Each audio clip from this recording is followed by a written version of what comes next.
Anfang war die Erde noch dunkel, wüst und leer. Nur ein Wort aus deinem Munde, da war Licht, Himmel und Meer. Wolltest du den Menschen machen nach deinem Ebenbild? Du hast Mann und Frau geschaffen und sie über die Erde gestellt. Wir sind Teil dieser Geschichte, ein Teil vom großen Plan.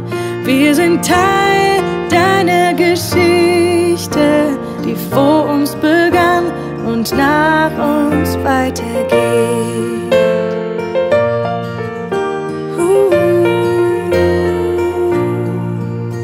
Die Sünde schnitt den Weg ab, der zum Vater führen kann.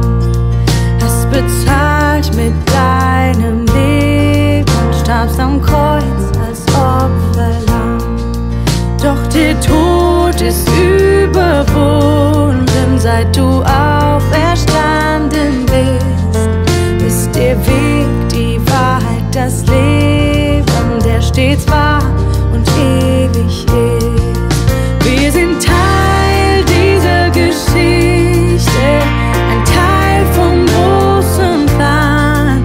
Wir sind Teil deiner Geschichte, die vor uns begann und nach uns weitergeht.